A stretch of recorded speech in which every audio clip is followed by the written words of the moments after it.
Tomorrow, NFL Network brings the history and tradition of Conference USA. After taking Michigan to the wire, Army squares off against UTSA. Touchdown! Tomorrow at 3:30, only on NFL Network.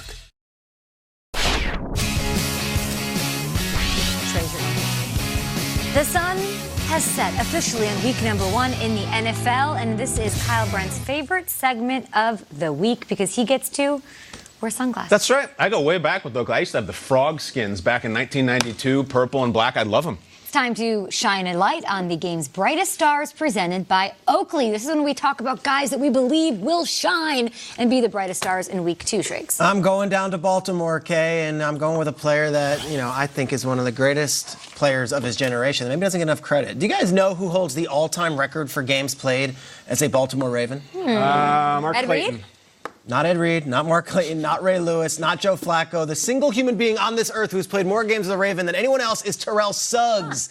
Do you know who, after 16 seasons in Baltimore as a Raven, is now suiting up as an opponent and going back into that building this weekend? Terrell Suggs. Awesome. I am such a sucker for the guy they call Sizzle. He's one of my favorite players of all time, and I also think he's one of those guys who's in that Frank Gore, Phillip Rivers vein from this generation. Dudes who have put up huge numbers, have great careers, and then all of a sudden the Hall of Fame debate's going to come up, and you're like, is Terrell Suggs a Hall of Famer? He might be a Hall of Famer. Yeah. Guys, I don't know if the Ravens are going to honor Terrell Suggs before, during, after, or not at all in this game in some way, but I do think putting on the Jay-Z and Kanye song Otis during a timeout in the third quarter and letting Suggs dance on the field with whatever defense he wants would be quite fitting. That's what they did that whole season. They won the Super Bowl. He would go out there and lead a dance, and it got everyone going. Here's the thing. Suggs still has it. He's nasty. Last week, he had 2 sacks. He looked great all summer. He's healthy, and he's paired with Chandler Jones. They have 2 veteran pass rushers in Arizona.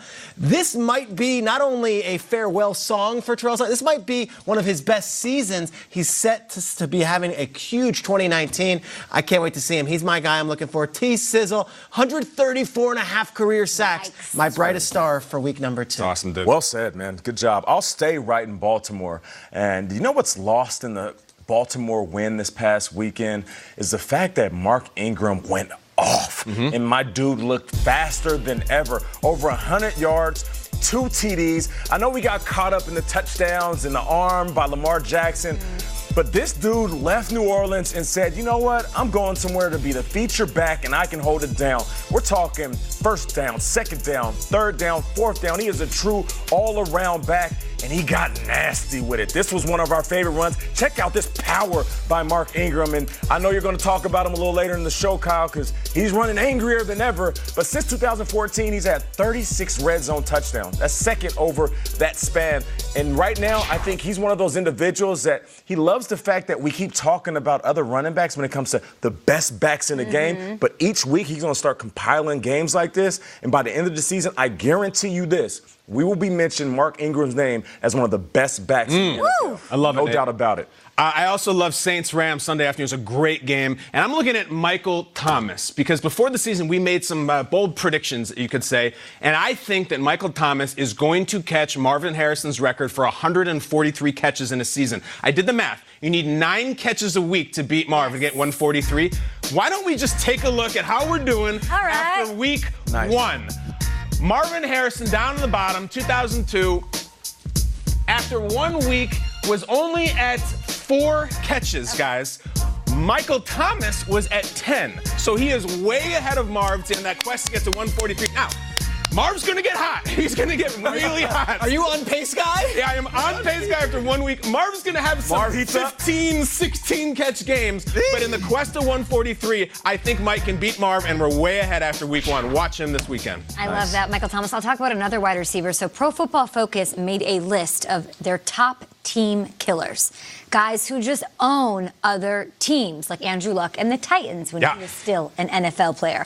Guess who was number 1 on their list according to every metric? Who's that? Julio Jones against the Eagles. He takes care of business against them in 6 career games. He has just under 700 yards. In the last 2 games alone, he had 270 yards in 2 games on the road in Philadelphia at the Link. I think he goes crazy against the Eagles. He's coming off a game where he he was largely held in check by Minnesota and their double teams of him.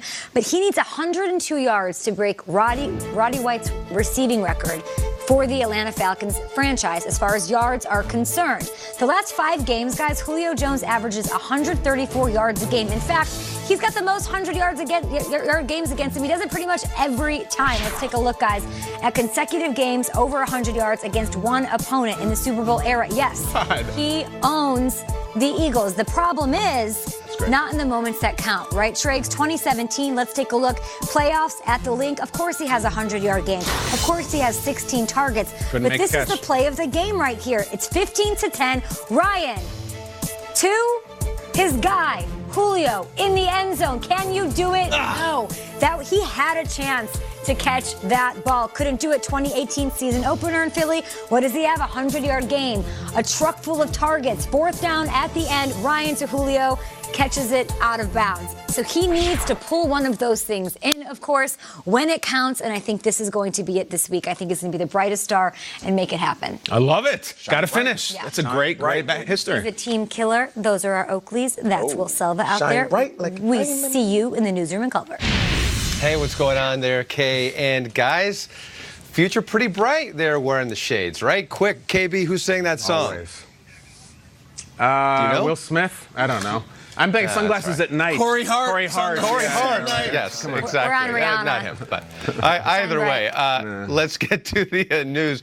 Twitter was having a field day on Thursday with the words Sam Darnold and mono trending. There were, of course, jokes about how he contracted it and that it's something you get when you're in high school and in college. But the reality is mononucleosis can sideline Darnold for a while. He's definitely missing the Monday night matchup against the Browns and could be out several more weeks. So now Trevor Siemian is thrust into the spotlight. He last started 10 games for the Broncos in 2017, served as Kirk Cousins' backup in Minnesota last year, but it sounds like his coach and teammates are ready to rally around him.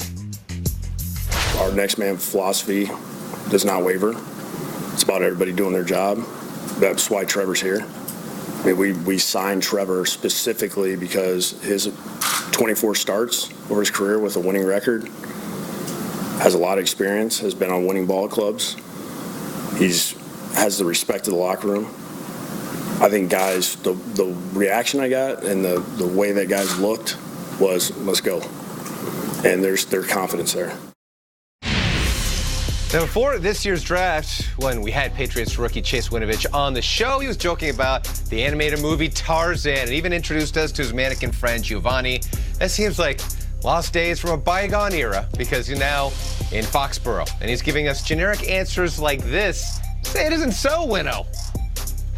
There's always areas to improve, and that's why we got great coaches and great teammates, and we're all gathering around each other just towards this effort. And like I said a couple times already, we're taking things one step at a time, one day at a time, and we're looking forward to this opportunity this Sunday against a great Miami team. No. Winovich clearly embracing the Patriot way when it comes to his interviews now, even smirking during the session with reporters like he knew, yeah, I'm being a little generic. We need proof of life, Winnow. Come on. Proof of life. We need to see you. We need to know that you're alive, that you're not in the witness protection program. I doesn't like it. No, it's contagious. The Jets have mono and the Patriots have monotone. I don't like that at all. Come on, man. Where's the dummy you used to hang with? Where's the Tarzan?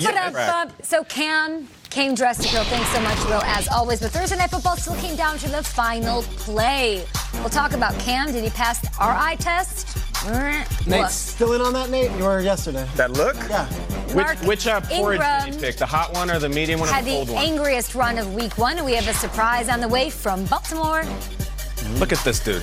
He was the only guy in the entire NFL who had over 10 carries, had none for a loss or negative games. He was on fire.